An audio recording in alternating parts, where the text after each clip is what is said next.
Hello my dear student, my name is Krishna Dwivedi and today we are starting first chapter of physics of 11th standard. ठीक है, हमारे first chapter का नाम है physical world. ठीक है, आज हम लोग यहाँ पर 11th का फर्स्ट लेक्चर स्टार्ट कर रहे हैं and the name of the chapter is physical world. ठीक है, यहाँ पर हो गया standard 11 chapter 1, that is physical world.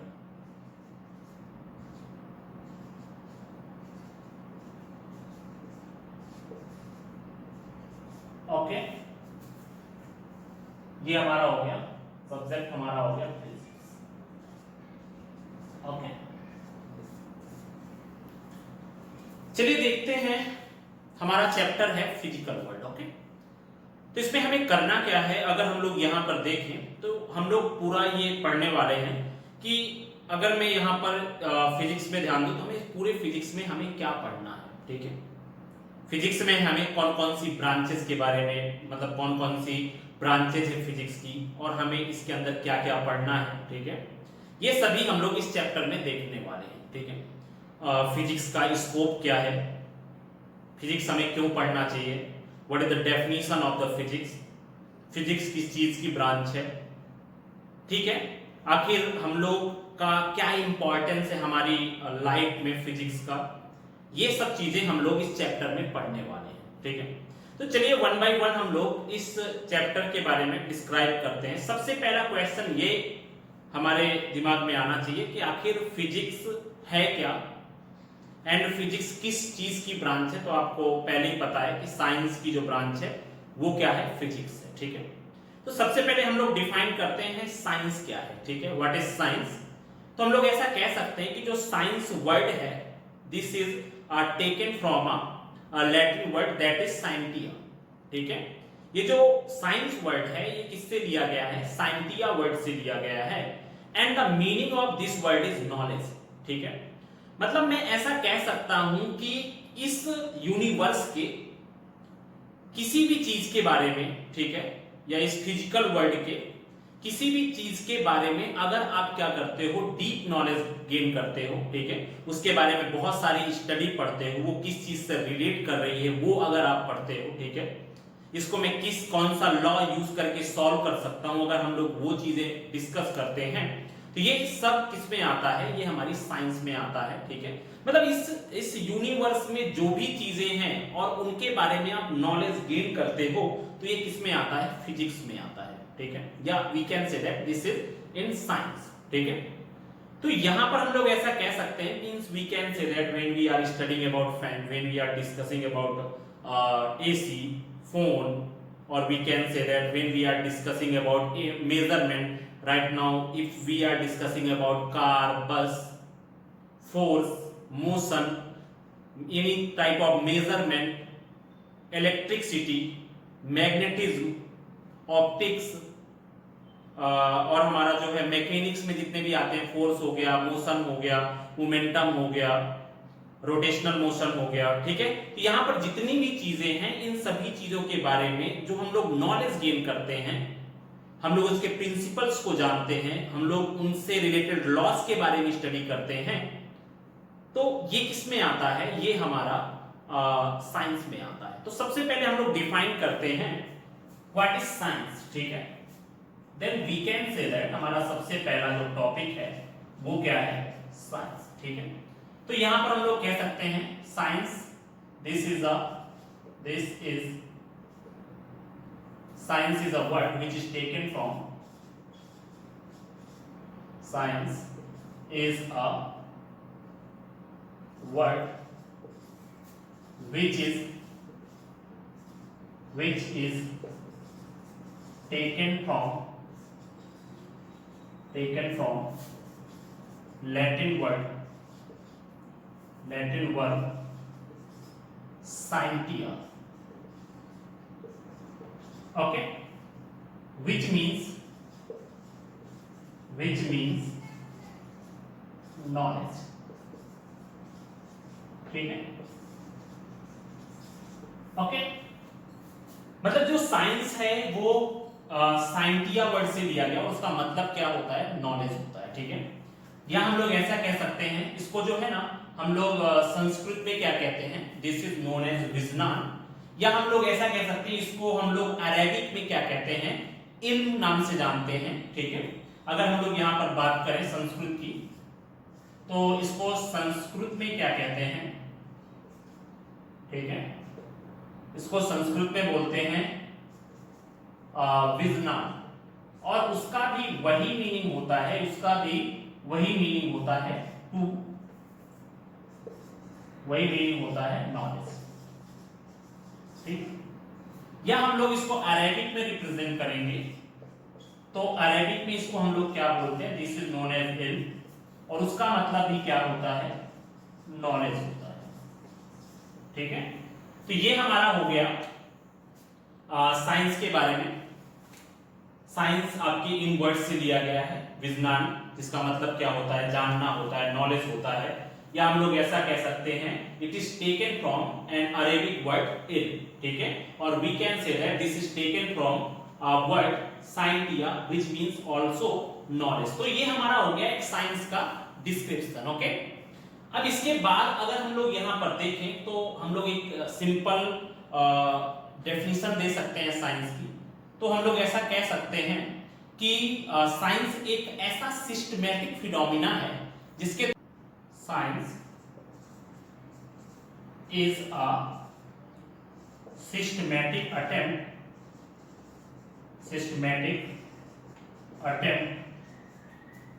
science is a systematic attempt to understand the natural phenomena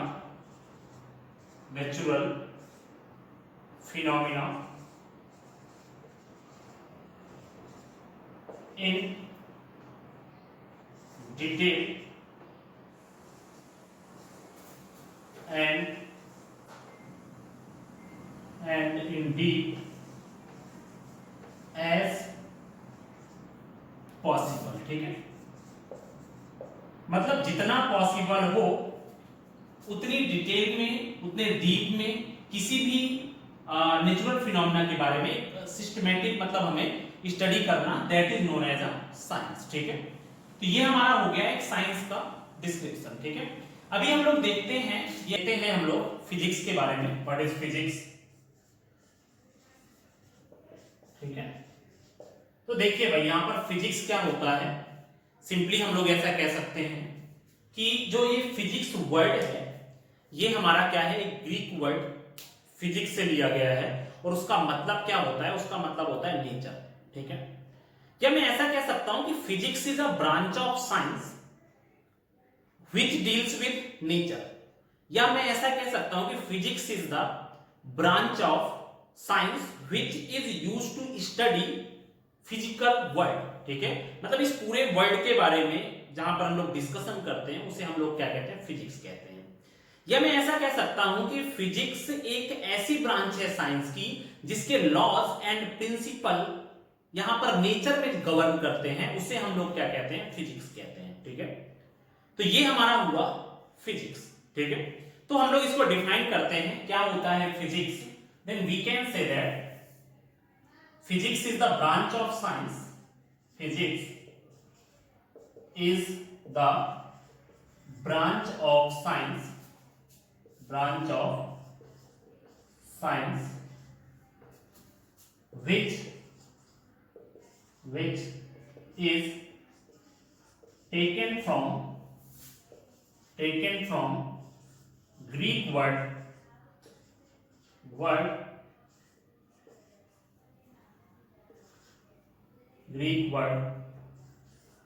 which means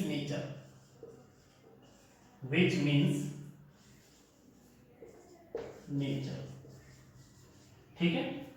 physics एक ऐसी साइंस की, is the branch of science, एक ऐसी साइंस की ब्रांच है जहां पर हम लोग क्या करते हैं, नेचर के बारे में डिस्कस करते हैं। या मैं इसको और डिफाइन कर सकता हूं, means we can say that where we are study या where we study about nature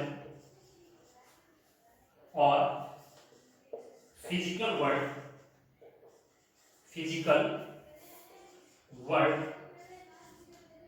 is known as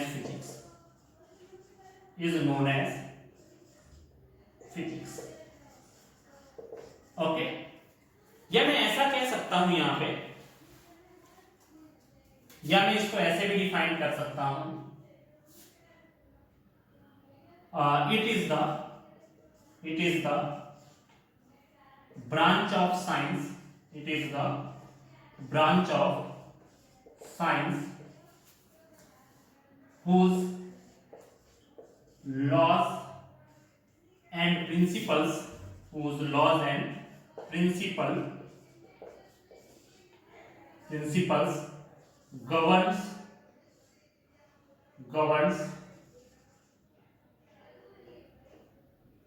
governs in nature, governs the nature. Okay, तो मैंने आपको बताया फिजिक्स एक साइंस की ऐसी ब्रांच है जो कि जिसका मतलब क्या होता है, नेचर होता है, या हम लोग ऐसा कह सकते हैं this is the branch of science where we are studying about nature और फिजिकल वर्ल्ड, या मैं ऐसा कह सकता हूं कि फिजिक्स साइंस की एक ऐसी ब्रांच है जिसके लॉज और प्रिंसिपल्स क्या करते हैं, नेचर को गवर्न करते हैं, तो उसे हम लोग क्या कहते हैं, फिजिक्स कहते हैं। ठीक है, मतलब मैं ऐसा कह सकता हूं कि फिजिक्स एक ऐसी ब्रांच है जहां पर मैं इस दुनिया की कई सारी चीजें हैं या पूरी चीजों के बारे में मैं एक नॉर्मली नॉलेज फाइंड कर सकता हूं, एक डीप नॉलेज फाइंड कर सकता हूं, तो उसे हम लोग क्या कहते हैं, फिजिक्स कहते हैं। ठीक है, या मैं ऐसा कह सकता हूं कि जो आपके व्हाई और हाउ का जवाब दे उसे हम लोग क्या कहेंगे, फिजिक्स कहेंगे। मतलब कि अगर आपसे कोई पूछे कि भाई ये फैन कैसे चल रहा है, तो आप आसानी से आंसर दे सकते हो बाय यूजिंग फिजिक्स। आपसे कोई ये क्वेश्चन पूछता है कि ये फोन कैसे चार्ज हो रहा है, देन आप आसानी से जवाब दे सकते हो। मेरी आवाज आप तक पहुंच रही है, किसके थ्रू पहुंच रही है, फिजिक्स के थ्रू पहुंच रही है। ये फोन आपका मतलब आपकी बातें एक बंदे से दूसरे बंदे से करवा सकता है, आपकी आवाज आसानी से एक बंदे से दूसरे बंदे में ट्रांसमिट कर सकता है, किसकी वजह से, फिजिक्स की वजह से। ठीक है, तो ये हम लोग इसमें पूरा का पूरा हम लोग डिस्कशन करने वाले हैं इन सब चीजों के बारे में। मतलब फिजिक्स हमारा ऐसा है, इस फिजिकल वर्ल्ड में, इस वर्ल्ड में जितनी भी चीजें प्रेजेंट हैं उनके बारे में जहां पर हम लोग स्टडी करते हैं उसे हम लोग क्या कहते हैं, फिजिक्स कहते हैं। ठीक है, मैं ऐसा कह सकता हूं यहां पर जहां पर हम लोग इलेक्ट्रिसिटी के बारे में डिस्कस करें, फोर्स के बारे में डिस्कस करें, मोशन के बारे में डिस्कस करें, रिफ्लेक्शन के बारे में डिस्कस करें, रिफ्रैक्शन के बारे में डिस्कस करें, लाइट के बारे में डिस्कस करें, सिग्नल्स के बारे में डिस्कस करें, तो कहीं पर भी अगर हम लोग देखें तो हर जगह पे क्या है, फिजिक्स है। ठीक है, मतलब हम लोग ऐसा कह सकते हैं this whole world is depends upon physics. जो आपके कोई चीज क्यों हो रही है, कोई चीज कैसे हो रही है, इन सभी चीजों का जो जवाब दे उसे हम लोग क्या कहते हैं, फिजिक्स कहते हैं। ठीक है, तो अभी हम लोग देखते हैं, मैंने यहाँ पे फिजिक्स को डिफाइन किया, क्या होता है फिजिक्स। अभी हम लोग ये देखते हैं कि आखिर फिजिक्स को हमने कितने पार्ट में डिवाइड किया हुआ है। चलिए देखते हैं यहाँ पे ब्रांचेज ऑफ फिजिक्स। यहाँ पर हमारा जो नेक्स्ट टॉपिक है वो है ब्रांचेज ऑफ फिजिक्स। तो इसमें मैं ऐसा कह सकता हूं जो फिजिक्स है, फिजिक्स वो हमारे दो पार्ट में मैंने उनको डिवाइड किया है। One is known as a classical physics और दूसरी है हमारी मॉडर्न फिजिक्स। दूसरी है यहाँ पे मॉडर्न फिजिक्स। ठीक है, एक हमारी हो गई क्लासिकल फिजिक्स और दूसरी हो गई मॉडर्न फिजिक्स। ठीक है, अभी जो है ना क्लासिकल फिजिक्स क्या है, देखो भाई जब हमारे पास बहुत सारी मशीनें नहीं थी, ठीक है, हमारे पास बहुत सारी मशीन्स नहीं थी, तो हम लोग क्या करते थे, जो चीजें देखते थे उनके बारे में हम लोग ऑब्जर्व करते थे और उनके बारे में हम लोग एक्सप्लेन करते थे कि भाई इन चीजें कैसे फाइंड की गई, आखिर मैं किसी चीज की वेलोसिटी कैसे मेजर कर पाऊंगा। तो इन चीजों के बारे में हम लोग अगर डिस्कस करते हैं, जिन चीजों को मैं एक निकट आई के थ्रू देख के बता सकता हूं, तो वो क्या आता है, क्लासिकल मैकेनिक्स के, क्लासिकल फिजिक्स के अंदर आता है। ठीक है, जैसे कि मैं कह सकता हूं कोई बंदा जा रहा है दौड़ते हुए, तो मैं उसके बारे में बता सकता हूं भाई इस बंदा इतनी वेलोसिटी से दौड़ रहा है। ठीक है, मैं किसी चीज को पुश कर रहा हूं तो मैं ये बता सकता हूं भाई मैं इसमें कितना फोर्स लगा सकता हूं। ठीक है, मैं ये बता सकता हूं कोई एक बंदा तेजी से दौड़ रहा है, दूसरा बंदा भी दौड़ रहा है, तो हम लोग नॉर्मली कंपेयर करके बता सकते हैं कि इस बंदे के अंदर ज्यादा पावर है, उस बंदे के अंदर कम पावर है, उसके अंदर वर्क कैपेबिलिटी ज्यादा है, दूसरे बंदे के अंदर वर्क कैपेबिलिटी कम है। जिन चीजों को हम लोग देख के बता दें वो किसके अंदर आता है, क्लासिकल फिजिक्स के अंदर आता है। ठीक है, और जब मशीन्स बन गई मींस नियर अबाउट 90s के आसपास, जब मशीन्स हमारे पास बहुत सारी हो गई, तो हम लोगों ने क्या किया, क्योंकि हम लोग यहाँ पर बड़ी बड़ी चीजों के बारे में डिस्कशन करते थे, वो सब किसमें आया, क्लासिकल फिजिक्स के अंदर आया। लेकिन जब हमें छोटे छोटे पार्टिकल के बारे में डिस्कस करना था, तो उस टाइम पर हमने बहुत सारी मशीन्स का यूज किया, such as when we are discussing about electron, when we are discussing about proton, very very smallest particles के बारे में जब हमें डिस्कशन करना था, तो वहां पर हमने इंस्ट्रूमेंट का यूज करके उनके बारे में नॉलेज गेन किया। वो सब किस में आता है, मॉडर्न फिजिक्स में आता है। ठीक है, तो इसका मतलब मैं ऐसा कह सकता हूं क्लासिकल फिजिक्स एक ऐसी ब्रांच है जहां पर हम लोग क्या पढ़ने वाले हैं, मैक्रोस्कोपिक थिंग्स के बारे में पढ़ने वाले हैं। मींस थोड़ा सा बड़ी चीजों के बारे में हम लोग नॉलेज गेन करने वाले हैं। और जो हमारी यहाँ पर मॉडर्न फिजिक्स है, ये क्या है, जहां पर हम लोग माइक्रोस्कोपिक चीजों के बारे में डिस्कशन करने वाले हैं, वो क्या है, हमारा मॉडर्न फिजिक्स में आता है। ठीक है, ये हमारी क्लासिकल फिजिक्स हो गई, और दूसरी है हमारी मॉडर्न फिजिक्स, जहां पर हम लोग माइक्रो मतलब छोटे छोटे पार्टिकल्स के बारे में डिस्कशन करते हैं, वो हमारा माइक्रो में हो गया। एंड मैक्रो मतलब होता है जहां पर हम लोग बड़ी बड़ी चीजों के बारे में डिस्कशन करते हैं, वो किस में आ जाएगा, मैक्रो में आ जाएगा। ठीक है, अभी मैंने क्या किया है, यहाँ पर क्लासिकल फिजिक्स को टोटली 5 पार्ट में डिवाइड किया है। ठीक है, अगर आप देखो तो इनको 4 पार्ट में भी रखते हैं, क्योंकि वो लोग क्या करते हैं, इलेक्ट्रिक और मैग्नेटिक को साथ में डिस्कशन करते हैं, उसको उन्होंने एक ब्रांच नाम दे दी है इलेक्ट्रिक इलेक्ट्रोमैग्नेटिक। ठीक है, हम लोग चाहे तो इनको अलग अलग से भी रिप्रेजेंट कर सकते हैं। सबसे पहली जो ब्रांच है वो हमारी कौन सी है, मैकेनिक्स या मैकेनिकल। ठीक है, यहाँ पर कितना हुआ, मैकेनिक्स। ठीक है, दूसरी जो ब्रांच है वो है हमारी thermodynamics, thermodynamics. Okay, and third branch is electricity. ठीक है, इलेक्ट्रिसिटी। फोर्थ ब्रांच है हमारी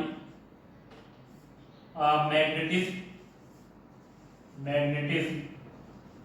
और हमारी फिफ्थ ब्रांच है, दिस इज ऑप्टिक्स।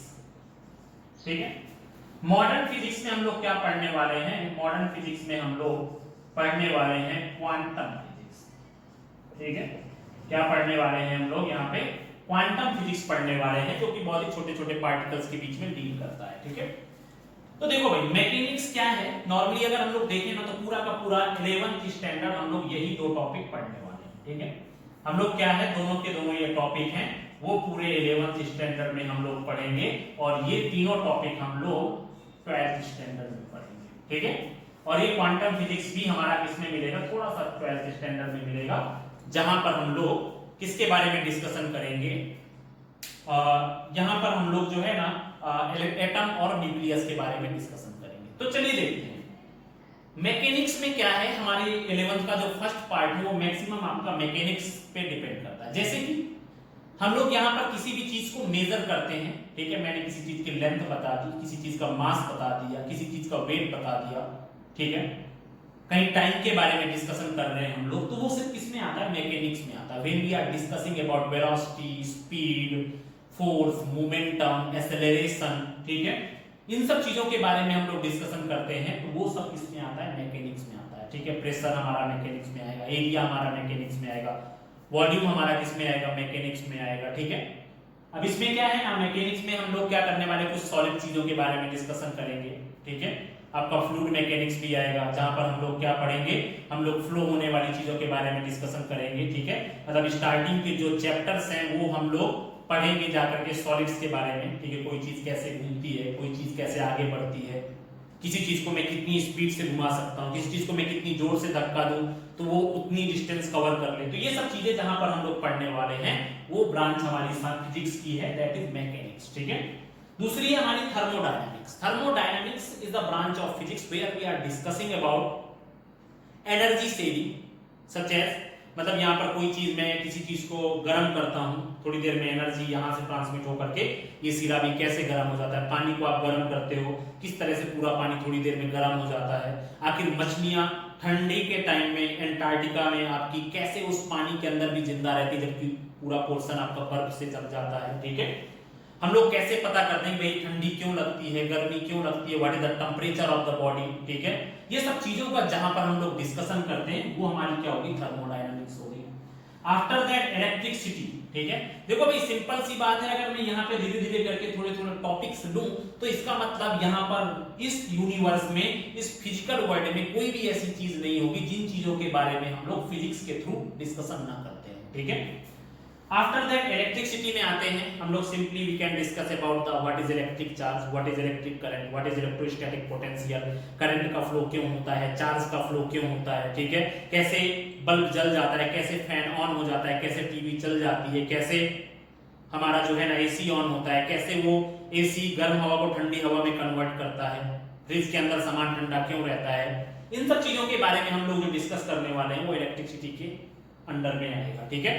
मतलब यहाँ पे चार्ज के फ्लो होने के बाद में दो चीज के बीच में कितना इलेक्ट्रिक फोर्स लगता है, कैसे हमारी जो है ना if charge will be in a motion then which type of effect you will get, if charge will be in a rest then which type effect will you get, ठीक है। तो ये सब किस में आएगा, इलेक्ट्रिसिटी में आएगा, ठीक है। And after that magnetism, magnetism में what is magnet, and after that how earth will be work as a magnet, ठीक है। आखिर क्या रीजन होता है जिसकी वजह से मैग्नेटिक नीडल नॉर्थ और साउथ में नहीं रुकती, आखिर ईस्ट और वेस्ट में क्यों नहीं रुकती है। तो ये सब चीजें हम लोग किसमें पढ़ने वाले हैं, मैग्नेटिज्म में पढ़ने वाले हैं, पैरा फेरो डाया, ये सब किसमें पढ़ने वाले हैं, मैग्नेटिज्म में हम लोग पढ़ने वाले हैं, क्यों चीजें एक दूसरे की तरफ अट्रैक्ट होती हैं, ठीक है, मैग्नेटिक फील्ड क्या होगी, ठीक है, मैग्नेटिक फ्लक्स क्या होगा, ये सब चीजें हम लोग किसमें पढ़ने वाले हैं, मैग्नेटिज्म में पढ़ने वाले हैं, ठीक है। आफ्टर दैट हमारा आता है ऑप्टिक्स, ठीक है। ऑप्टिक्स हमारा क्या है, simply we can say that जहां पर हम लोग ये जो लाइट होती है, ठीक है, इट मींस जैसे सनरेज होती हैं वो अर्थ तक कैसे पहुंचती हैं, ठीक है, हम लोग किसी चीज को कैसे देख पा रहे हैं, ठीक है, हमारे आंखों में किस तरह की सेंसेशन होती है जिसकी वजह से मेरे आंखों में एक विजुअल सेंसेशन आते हैं, ये सब चीज किस में पढ़ने वाले हैं हम लोग, ऑप्टिक्स में पढ़ने वाले हैं, where we will discuss about lens and mirror. हम लोग इमेज फॉर्मेशन के बारे में डिस्कस करेंगे, कैसे हमारी आंख किसी चीज की इमेज को बना पाती है, ठीक है। यहाँ पर हम लोग कलर सेंसिंग भी पढ़ेंगे, सिंपल सी बात है, अगर कोई कलर काला है तो आखिर हमें काला क्यों दिखाई देता है, व्हाइट है तो व्हाइट क्यों दिखाई देता है, ये सब पढ़ेंगे। हम लोग ऑप्टिकल इंस्ट्रूमेंट के बारे में भी पढ़ेंगे कि हम लोग कैसे बड़ी बड़ी मतलब यहाँ पे इतनी दूर वाली चीजों को देख लेते हैं, ठीक है, हम लोग स्टार्स के बारे में कैसे स्टडी कर लेते हैं, हम लोग यहाँ पे how we will get the size of the sun moon, ठीक है, how we will get the distance between earth and sun. तो इन सब चीजों के बारे में जहां पर हम लोग डिस्कशन करते हैं तो वो सब किस में आएगा, ऑप्टिक्स में आएगा। आपने पहले भी पढ़ा है reflection, refraction, lens, mirror, image formation, ये सब किस में आएगा, ऑप्टिक्स में आएगा, ठीक है।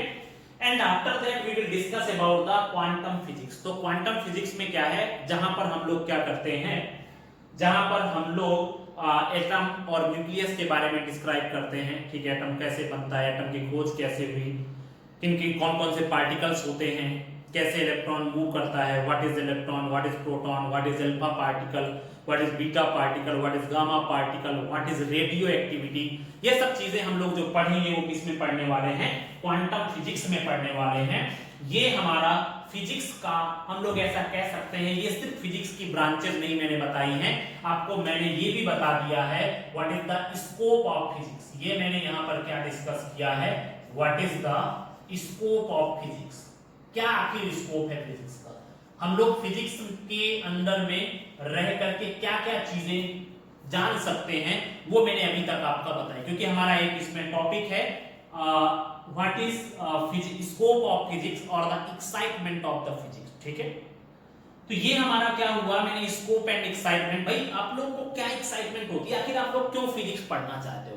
सिंपली हम लोग ऐसा कह सकते हैं, हम लोग बहुत सारी ऐसी चीजों के बारे में जानना चाहते हैं, हम लोग प्लैनेट्स के बारे में जानना चाहते हैं, हम लोग ये जानना चाहते हैं कि आखिर मेरी आवाज आप तक कैसे पहुंच रही है, हम लोग ये जानना चाहते हैं आखिर ये सेल फोन है वो कैसे बना है, आखिर सेल फोन हमारी पिक्स क्यों क्लिक करता है, आखिर घूमता हुआ पंखा हवा क्यों देता है, आखिर एसी हमें ठंडी हवा क्यों देती है, आखिर फ्रिज में सामान रखने के बाद ठंडा क्यों हो जाता है। इन सब चीजों के रीजंस को जानने के लिए आप यहां पर फिजिक्स पढ़ना चाहते हो, यही आपके अंदर एक्साइटमेंट है। You just want to know about the smallest particle, what is the size of electron, what is the size of atom. आप ये जानना चाहते हो कि कैसे एटम या कैसे इलेक्ट्रॉन न्यूक्लियस के चारों तरफ ऑर्बिट में घूमता है, what is the size of nucleus. आखिर क्यों दो सेम पार्टिकल के बीच में रिपल्सन फोर्स लगता है, आखिर क्या रीजन है न्यूटन के प्रिंसिपल के अकॉर्डिंग आपका जो गिरता हुआ सेब था वो अर्थ की तरफ ही आया था। इन सब चीजों को जानने के लिए आप क्या पढ़ रहे हो यहाँ पर, यही आपके अंदर एक एक्साइटमेंट प्रोड्यूस करता है फिजिक्स को पढ़ने के लिए। ठीक है, तो ये हमारा हो गया, ये हमारा टॉपिक था स्कोप एंड एक्साइटमेंट। तो मैंने स्कोप के अंदर ये पूरी चीजें बता दी गई, मैकेनिक्स में स्कोप है, थर्मोडायनामिक्स के बारे में हम लोग इसमें जानते हैं, इलेक्ट्रिसिटी के बारे में जानते हैं, मैग्नेटिज्म के बारे में जानते हैं, ऑप्टिक्स के बारे में जानते हैं, एटम न्यूक्लियस के बारे में जानते हैं। ये हमारा क्या हो गया, this is the scope of the physics and what is the excitement. आखिर हम लोग क्यों पढ़ना चाहते हैं फिजिक्स, ये सब चीजें मैंने आपको बता दी। ठीक है, अभी हमारी जो फिजिक्स है वो किन चीजों पे डिपेंड करती है। दरअसल अगर मैं आपको एक चीज बताऊं, हमारी जो फिजिक्स है, फिजिक्स का जो पर्पस है वो सिर्फ एक ही पर्पस है, वो है unification and reduction.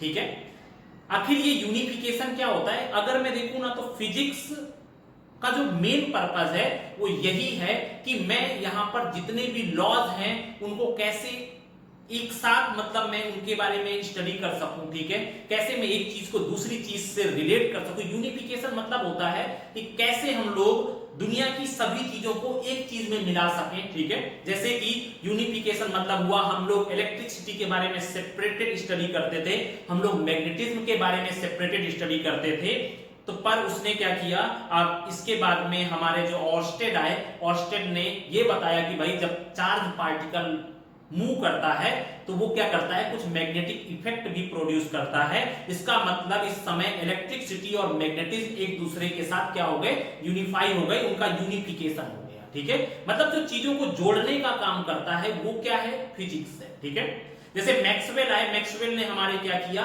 Electromagnetic principal और जहां पर जो है ना ऑप्टिक्स के बारे में स्टडी किया, लाइट के ट्रांसमिशन के बारे में स्टडी किया, तो वो किसके अंदर में आया, वो हमारा यूनिफिकेशन के अंदर आया। ठीक है, इसका मतलब मैं ऐसा कह सकता हूं कि जो पर्पस ऑफ फिजिक्स है, फिजिक्स जो है दो ही चीजों से मिलकर बनी हुई है। जो उसका पर्पस है, यहां पर हम लोग ऐसा कह सकते हैं, उसका पर्पस सिर्फ यही है कि चीजों को वो यूनिफाई कैसे करे, उनका यूनिफिकेशन कैसे करे और उनका रिडक्शन कैसे करे।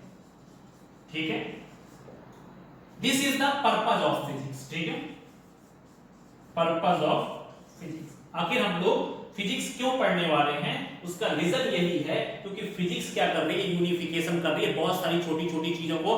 नॉर्मल सी बात है, यूनिफिकेशन का सबसे अच्छा एग्जांपल है हमारा सेल फोन। ठीक है, सेल फोन कॉलिंग के लिए यूज होता है, सेल फोन मूवी देखने के लिए यूज होता है, सेल फोन पिक क्लिक करने के लिए यूज होता है, सेल फोन किसी भी फाइल को सेंड करने के लिए यूज होता है, सेल फोन हमारे मैसेज को कन्वे करने के लिए यूज होता है, सेल फोन के थ्रू आप बहुत सारी चीजों के बारे में नॉलेज गेन कर सकते हो। दिस इज यूनिफिकेशन, बहुत सारी चीजों को एक ही चीज में जोड़ दिया गया, this is known as unification. ठीक है, and after that our other topic is reduction.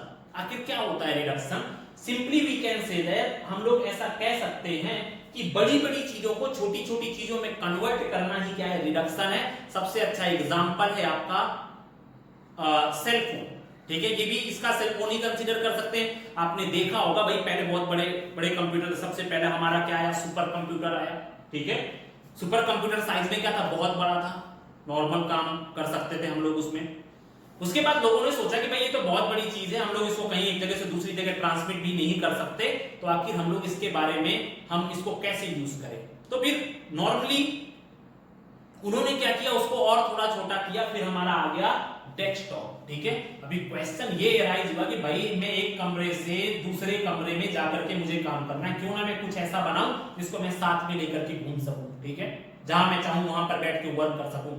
तो फिर आप लोगों ने क्या बनाया, फिर लैपटॉप बनाया। ठीक है, आप उसको कहीं पर भी लेके घूम सकते हो। फिर ये हुआ कि भाई इसको मैं इतना बड़ा सा है, ये भी अभी मैं इसको ले जाने में मुझे प्रॉब्लम होती है, तो फिर आपने क्या बना दिया, सेलफोन बना दिया। अभी इस समय अगर देखो तो this is the example of reduction. हम लोग क्या कर रहे हैं, यहाँ पे बड़ी बड़ी चीजों को छोटी छोटी चीजों में कन्वर्ट कर रहे हैं। ठीक है, यही हमारा क्या है, सबसे अच्छा एग्जांपल है यूनिफिकेशन एंड रिडक्शन का। तो ये हो गया, this is the purpose of physics. मैंने आपको बताया, यहां पर अगर मैं देखूं स्कोप ऑफ फिजिक्स में, तो हम लोग यहां पर बहुत सारी चीजों के बारे में डिस्कशन करते हैं। अगर मैं यहां पे स्कोप देखूं, यहां पे मैं ऐसा कह सकता हूं, अगर मैं मास के एरिया में स्कोप देखूं, तो मैं कह सकता हूं कि यहां पर मैं मास ऑफ इलेक्ट्रॉन से लेकर के, मास ऑफ इलेक्ट्रॉन से लेकर के इसका मास कितना होगा, that is equal to 10 to the power minus में 30 किलोग्राम। ठीक है, मास ऑफ इलेक्ट्रॉन से लेकर के मैं यहां पर क्या कर सकता हूं, मास ऑफ यूनिवर्स तक डिस्कस कर सकता हूं। यहां पे this is the scope of physics in field of mass. ठीक है, मैं यहां पर that is equal to 10 to the power में 55 किलोग्राम। ये हमारा हुआ मास के एरिया में स्कोप की, मतलब मैं यहां पर छोटी से छोटी चीज का मास भी फिजिक्स में फाइंड कर सकता हूं, दैट इज इलेक्ट्रॉन, जो कि कितना होता है माइनस में 31 या माइनस में 30 कंसीडर कर सकते हैं। This is the mass of electron and after that mass of universe is equal to 10 to the power में 55 किलोग्राम। मतलब मैं फिजिक्स के अंदर यहां पर छोटी से छोटी चीज का मास भी मेजर कर सकता हूं, और यहां पर आपका जो है ना बड़ी से बड़ी चीज का भी मास मेजर कर सकता हूं। ठीक है, तो ये हो गया scope of physics in field of mass. ठीक है, मतलब यहां पर हम लोग क्या है, अगर मैं देखूं तो मास का एरिया कितना ब्रॉड एरिया है, वो 10 to the power minus 30 kilogram से लेकर के 10 टू द पावर 55 किलोग्राम तक की चीजों को मेजर कर सकता है। ठीक है, अभी इसके बाद तो ये चीजें मेन हुई। हम लोग स्कोप में क्या क्या पढ़ने वाले हैं, आप लोग नॉर्मली बहुत सारी चीजें जानते हो, क्या क्या वो आप लोग खुद से भी यूज करते हो कि यहां पर क्या क्या चीजें हम लोग यूज कर सकते हैं फिजिक्स का यूज करके। ठीक है, उसके बाद मैंने पर्पस बताया, this is unification and reduction. तो अगर मैं आपसे कहूं तो फिजिक्स का क्या इंपॉर्टेंस है, तो ये आप लोग यहां पर डिफाइन कर सकते हो कि भाई मैकेनिक्स के फील्ड में ये इंपॉर्टेंस है, इलेक्ट्रिसिटी के फील्ड में ये इंपॉर्टेंस है, थर्मोडायनामिक्स के फील्ड में ये इंपॉर्टेंट है, और क्वांटम फिजिक्स में ये इंपॉर्टेंस है। ये सब ये चीजें हम लोग फिजिक्स के थ्रू जान सकते हैं। ठीक है, ऑप्टिक्स में ये एग्जांपल है, मैग्नेटिज्म में ये एग्जांपल है। ठीक है, हम लोग बहुत सारी फील्ड्स हैं, उनके बारे में हम लोग थोड़ा थोड़ा करके भी डिस्क्राइब करेंगे, तो क्या हो जाएगा, बहुत बड़ा हमारा ये स्कोप हो जाएगा। भाई फिजिक्स का स्कोप क्या है, बहुत ही ब्रॉड है। ठीक है, उसके बाद में अगर हम लोग टाइम के बारे में देखें तो हम लोग ऐसा कह सकते हैं कि यहाँ पर अगर टाइम का एरिया देखें, ठीक है, तो टाइम क्या है, हम लोग यहाँ पर near about 10 to the power minus 18 second से लेकर के हम लोग 10 टू द पावर 22 तक हम लोग डिस्कस कर सकते हैं। ठीक है, ये हमारा हो जाएगा। तो ये हमारा हो गया टाइम का एरिया हो गया। ये हमारा क्या हो जाएगा, this is known as a microscopic range and this is known as a हम लोग ऐसा कह सकते हैं, this is known as macroscopic, या हम लोग इसको बोल सकते हैं यहाँ पे टेरेस्ट्रियल टाइप में, ये इसकी स्ट्रेंथ हो जाएगी। मतलब रेंज हम लोग कह सकते हैं कि टाइम की जो रेंज है हमारी, जो फिजिक्स है, वो 10 to the power minus 18 second से लेकर के 10 टू द पावर 22 सेकेंड तक की चीजों को मेजर कर सकता है। ठीक है, अगर मैं मास के बारे में डिस्कस करूं तो यहाँ पर हम लोग ऐसा कह सकते हैं कि जो मास की रेंज है फिजिक्स के अंदर, वो हम लोग 10 टू द पावर माइनस 30 से लेकर के 10 टू द पावर 55 किलोग्राम तक की चीजों को मेजर कर सकते हैं। ठीक है, ये हो जाएगा। अब इसके बाद में हम लोग अगर लेंथ के बारे में डिस्कस करें तो हम लोग यहाँ पर बहुत मतलब नॉर्मली अगर देखें तो हम लोग यहाँ पर माइक्रोन से लेकर के, ठीक है, और अगर हम लोग यहाँ पे देखें तो हम लोग माइल, किलोमीटर, ठीक है, तो यहाँ तक की चीजों को हम लोग डिस्कस कर सकते हैं। ठीक है, तो ये हमारा हो गया स्कोप ऑफ फिजिक्स। अभी यहाँ पर जो मेन टॉपिक है वो हमें देखना है। ये तो एक आप नॉर्मली खुद से भी बना के लिख सकते हो। ठीक है, अभी जो मेन चीजें हैं वो है fundamental forces and law of conservation, ठीक है। हमारे जो मेन इसका जो फिजिक्स में जो मेन चीजें हैं, सबसे पहला है फंडामेंटल फोर्सेस इन नेचर, ठीक है। फर्स्ट यहां पर है फंडामेंटल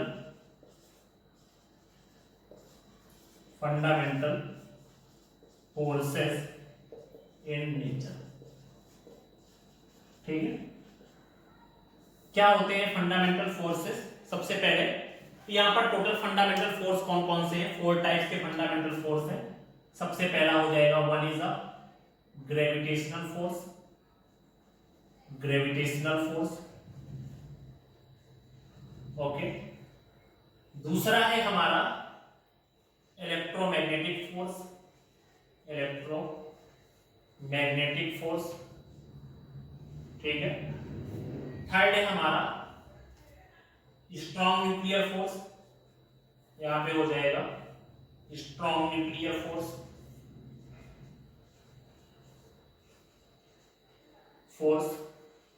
और नेक्स्ट है हमारा वीक न्यूक्लियर फोर्स,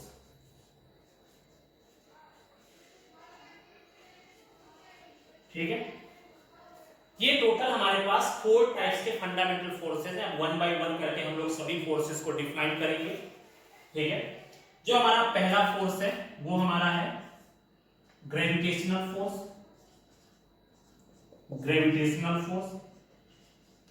देखो इसके बारे में हम लोग नॉर्मली डिस्कशन करते हैं, ज्यादा डिटेल में नहीं जाते हैं, क्योंकि ये ग्रेविटेशनल फोर्स आप यही 11th में पढ़ने वाले हो, ठीक है। वो आपका ग्रेविटी पूरा चैप्टर आने वाला है ग्रेविटेशन, उसमें आप लोग ग्रेविटेशनल फोर्स को डिटेल में पढ़ोगे, ठीक है। तो ग्रेविटेशनल फोर्स के बारे में हम लोग थोड़ा सा इसकी डेफिनेशन देख लेते हैं, नॉर्मली उतना चलेगा, ठीक है। तो ये क्या होता है ग्रेविटेशनल फोर्स? हम लोग ऐसा कह सकते हैं यहाँ पे ग्रेविटेशनल फोर्स,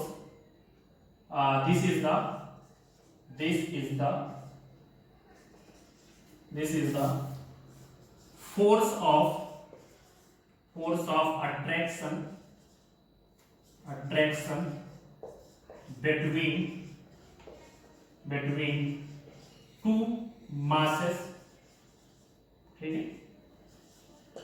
ये क्या हो जाएगा यहां पर? ये फोर्स ऑफ अट्रैक्शन जो लगता है दो मासेस के बीच में, उसे हम लोग क्या कहते हैं? उसे हम लोग then known as masses are known as gravitational force,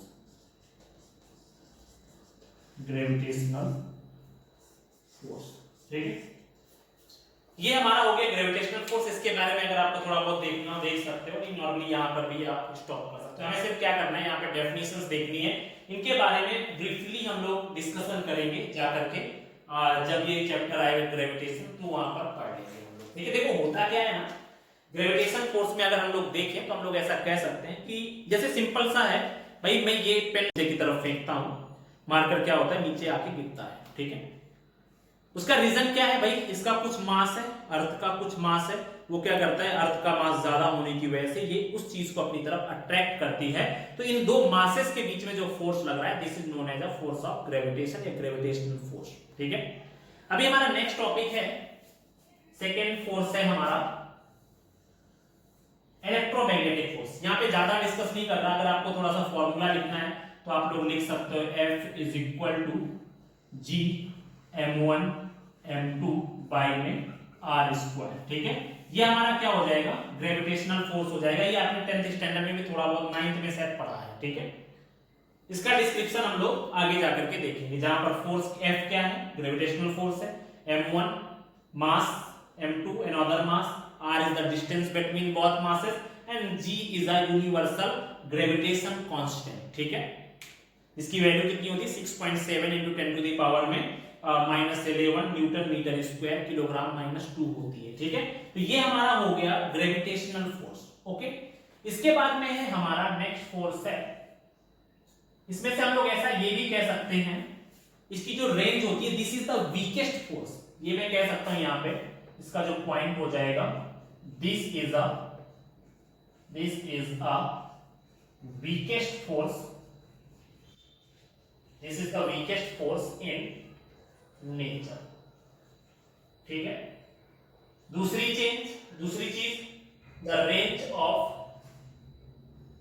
ठीक है, range of this force is very large. इस फोर्स की जो रेंज होती है ना बहुत ही लार्ज होती है, कहीं से भी आप चीज को फेंकोगे वो नीचे आके गिरती है, ठीक है। इसका मतलब यहाँ पर क्या होता है, इस फोर्स का क्या होता है, रेंज आपका बहुत ज्यादा होता है, ठीक है। और ये हमारा क्या है, पूरे के पूरे सभी फोर्सेस में से सबसे वीकेस्ट जो फोर्स होता है वो कौन सा होता है, ग्रेविटेशनल फोर्स होता है। सिंपल सी बात है, अगर आप दो चीजें यहाँ पर रख के देखो तो आप यही कहोगे सर ये चीजें तो अट्रैक्ट नहीं हो रही है, ठीक है, क्योंकि सिंपल सी बात है इस दोनों के बीच में बहुत ही कम फोर्स लग रहा है, इस वजह से चीजें जो है हमें अट्रैक्ट होती हुई दिख नहीं रही हैं, और उसमें कहीं ना कहीं दोनों के बीच में थोड़ा बहुत ग्रेविटेशनल फोर्स वर्क कर रहा होता है, और ये जो फोर्स होता है वो अट्रैक्शन टाइप का होता है, ठीक है। अभी हमारा नेक्स्ट टॉपिक है, नेक्स्ट है इसी में से सेकेंड फोर्स है इलेक्ट्रोमैग्नेटिक फोर्स, इलेक्ट्रोमैग्नेटिक फोर्स, ठीक है। मैं ऐसा कह सकता हूं इलेक्ट्रोमैग्नेटिक फोर्स क्या होता है, the force between charges is known as electromagnetic force, ठीक है। देखिए होता क्या है ना, अगर मैं एक साथ स्टडी करूं तो यहां पर मैं ऐसा कह सकता हूं कि when the charges will be in motion, तो जो फोर्स प्रोड्यूस होता है that force is known as electromagnetic force, and when the charges will be in rest then that force is known as electric force, ठीक है।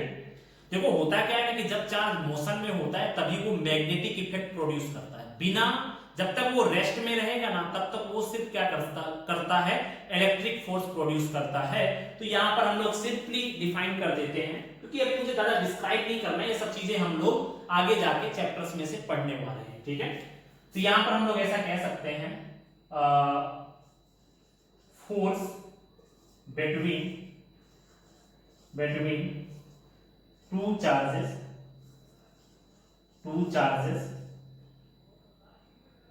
are known as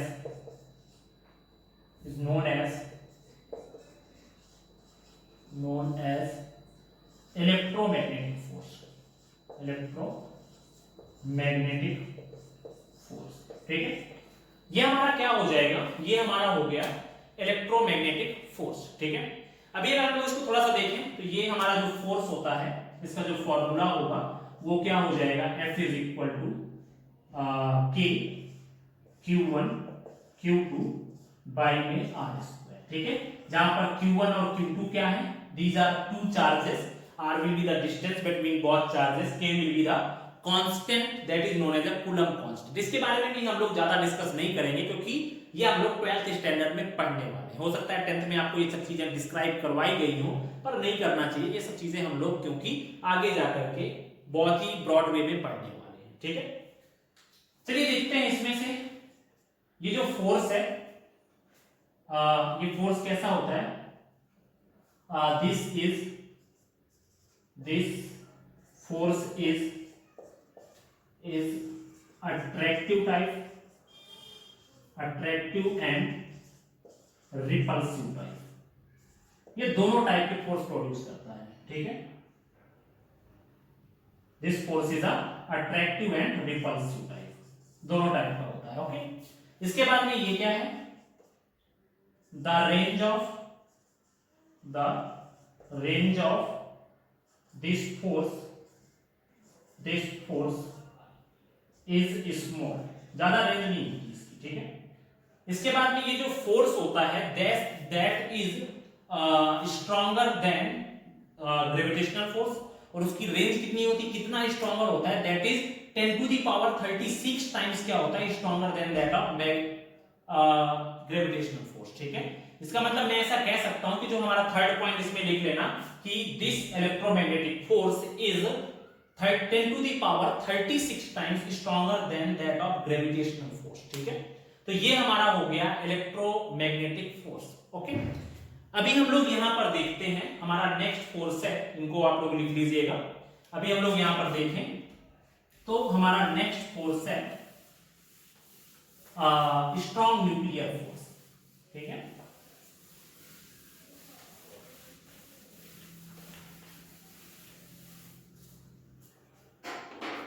ये हमारा है third number है स्ट्रॉन्ग न्यूक्लियर फोर्स,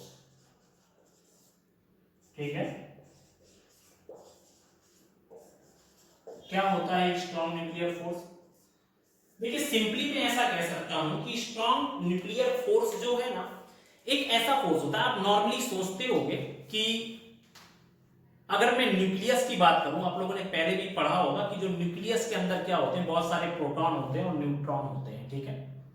इलेक्ट्रॉन क्या होता है, nucleus के चारों तरफ ऑर्बिट में घूमता रहता है। तो आपके मन में कभी क्वेश्चन अराइज तो हुआ होगा, आपने सोचा होगा कि ये जो हमारा प्रोटॉन प्रोटॉन के बीच में हमने हमेशा पढ़ा है कि इनमें से जो फोर्स लगता है वो फोर्स कैसा होता है, फोर्स ऑफ रिपल्सन होता है, ठीक है। तो फिर क्वेश्चन ये अराइज हुआ, तो अगर ये फोर्स ऑफ रिपल्सन है तो आखिर ये जो प्रोटॉन है वो न्यूक्लियर को फोड़ के, न्यूक्लियस को फोड़ के बाहर क्यों नहीं आ गया? ठीक है भाई, फोर्स ऑफ रिपल्सन लग रहा है और एक स्ट्रॉन्ग फोर्स ऑफ रिपल्सन लग रहा होगा, तो आखिर क्या रीजन है जिससे कि उस छोटे से न्यूक्लियस के अंदर इतने सारे प्रोटॉन बंधे हुए पड़े हुए हैं, ठीक है। तो उन न्यूट्रॉन या प्रोटॉन को बांध करके रखने में न्यूक्लियस के अंदर में जो फोर्स वर्क करता है, जो फोर्स हेल्प करता है, वो फोर्स कौन सा होता है? स्ट्रॉन्ग न्यूक्लियर फोर्स होता है, ठीक है। Means strong nuclear force is that type of force which will be work between proton and proton, neutron and neutron and proton and neutron। तो ये जो क्या कहलाता है, this is known as a strong nuclear force। Simple सी बात है, nucleus के अंदर प्रोटॉन को बांध करके रखने में जो फोर्स हेल्प करता है उसको हम लोग क्या कहते हैं? स्ट्रॉन्ग न्यूक्लियर फोर्स कहते हैं। And this is the strongest force of nature, ठीक है। सबसे ज्यादा जो स्ट्रॉन्गेस्ट फोर्स होता है वो क्या होता है? वो हमारा स्ट्रॉन्ग न्यूक्लियर फोर्स होता है। और ये इलेक्ट्रोमैग्नेटिक फोर्स के कंपैरिजन में क्या होता है? लगभग 10 टू द पावर 36 टाइम्स क्या होता है, सॉरी 10 टू, ये जो है ना इलेक्ट्रोमैग्नेटिक फोर्स के कंपैरिजन में कम से कम 100 टाइम्स क्या होता है? स्ट्रॉन्गर होता है, ठीक है। ग्रेविटेशनल फोर्स से electromagnetic force 10 to the power 36 time stronger होता है, और strong nuclear force electromagnetic force से 100 टाइम स्ट्रॉन्गर होता है, ठीक है। तो अभी अगर हम लोग देखें यहां पे, तो मैं ऐसा कह सकता हूं, what is strong nuclear force? Then the force between, this is the force which works between, this is the force which works between proton and proton, neutron and neutron,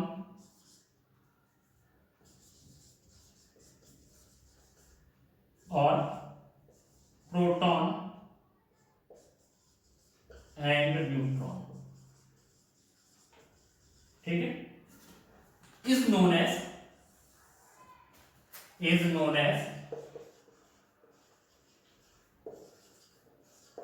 strong nuclear force,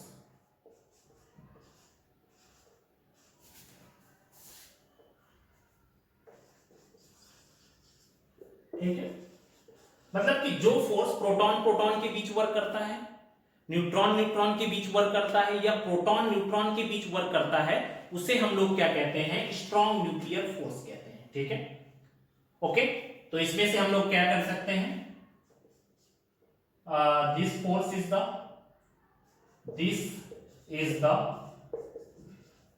strongest force, this is the strongest force in nature, okay. दूसरी चीज क्या है यहां पे?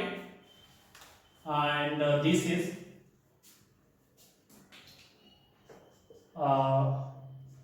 This force is 100 times stronger than 100 times stronger than electromagnetic force, ठीक है। इसके बाद में है द रेंज ऑफ दिस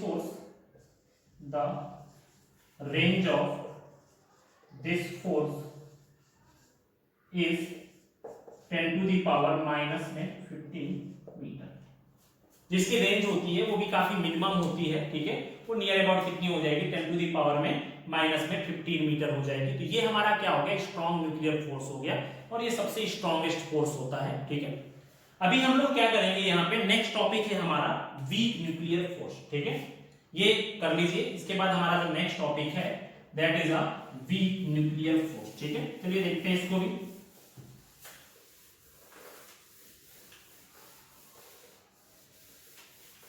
देखिए जो वीक न्यूक्लियर फोर्स होता है वो क्या है, और next topic is weak nuclear force, ठीक है।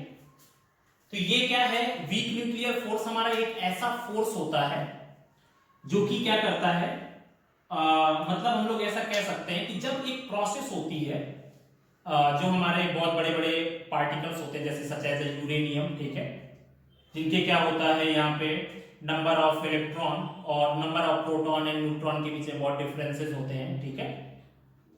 तो ऐसे पार्टिकल्स एक प्रोसेस परफॉर्म करते हैं जिसको हम लोग क्या कहते हैं, रेडियो एक्टिव प्रोसेस, ठीक है।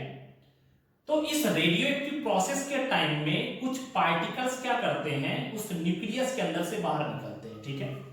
तो उन एलिमेंट्री पार्टिकल्स के बीच में जो फोर्स लगता है in the process of radio activity, तो उस प्रोसेस ऑफ रेडियो एक्टिविटी में, तो उसे हम लोग क्या कहते हैं, वीक न्यूक्लियर फोर्स कहते हैं, ठीक है। वीक न्यूक्लियर फोर्स क्या होता है, in the process of radio activity some particles will be emerging from that nucleus, then a force will be worked between that elementary particle is known as a weak nuclear force, ठीक है।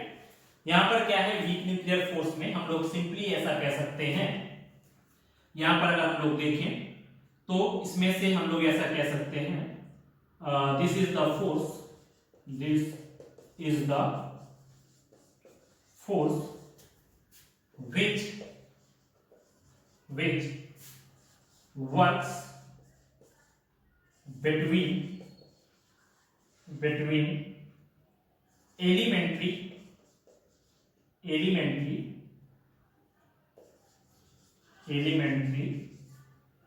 particles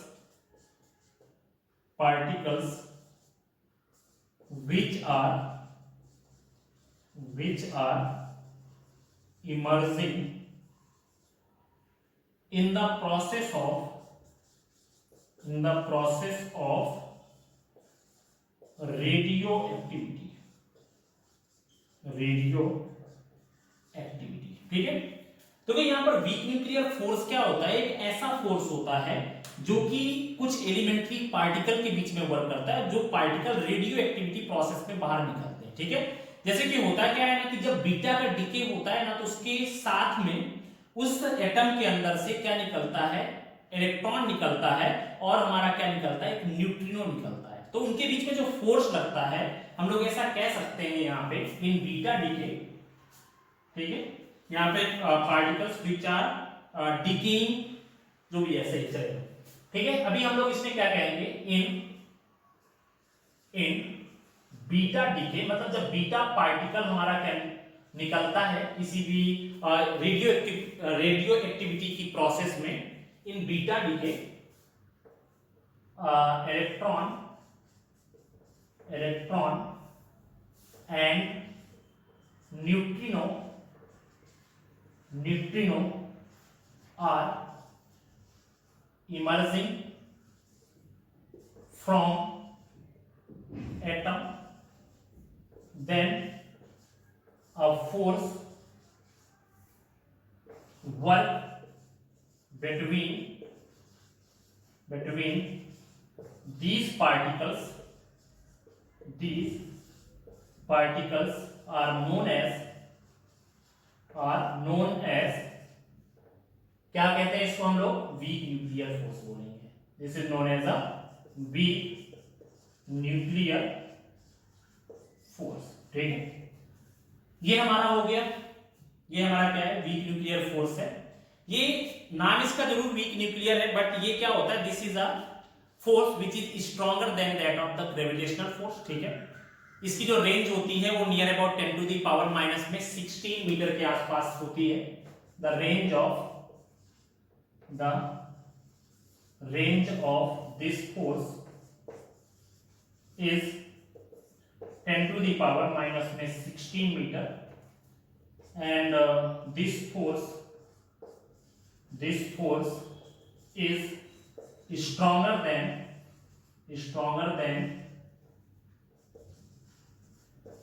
gravitational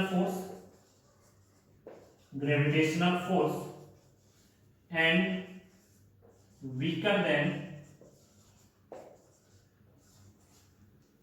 electromagnetic force and